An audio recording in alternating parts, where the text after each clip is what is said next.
Plumbing કામ તો તૈયાર થઈ ગયું છે. આ છે ડાયવર્ટર. તો ડાયવર્ટરનો ઉપયોગ કેવી રીતે કરવો? હવે ડાયવર્ટરમાં અત્યારે આ જો ને ઠંડા પાણીમાં તમારે છે. આને તમે ઉપર ખેંચો અને આ ઉપર ખેંચી અને આ ખેંચી દીધો ઉપરનો વાલ તમે ચાલુ કરશો એટલે ફુવારો ચાલુ થાય. આ આપણે ચાલુ કર્યો ફુવારો. હવે આ બંધ કરી દો. બંધ કરો એટલે નીચે પાણી આવશે. આપણે આ નીચે નળનું પાણી. હવે આમાં ગરમ પાણી કેવી રીતે આવે? તો અત્યારે જો કે ગરમ પાણી નહીં આવે, ઓછું આવશે. હજી આપણે ગીઝર ફિટિંગ નથી. આ તમે આ સેટ ખેંચી અને આ વાલ ખેંચ્યો એટલે આ તમારે ગરમ પાણી આવશે. હવે આમાં તમારે ઠંડુ પાણી જોતું હોય તો આ વાલને તમારે ફેરવી નાખવાનું અને કોકને ફેરવી ચાલુ કરો એટલે તમારે ઠંડુ પાણી. હવે ભાઈ મેટ્રોપોલની વાત. તો મેટ્રોપોલ તમારે બાથરૂમમાં ફ્લશની જગ્યાએ ફૂલ પ્રેશરથી પાણી જોતું હોય તો મેટ્રોપોલને દબાવવાનું રહેશે.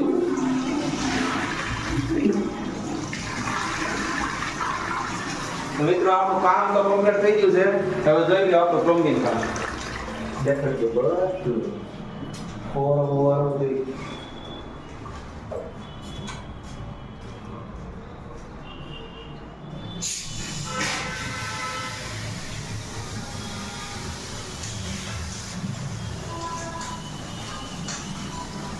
ફુવારો એક વખત ચાલુ કરી દેખાડી.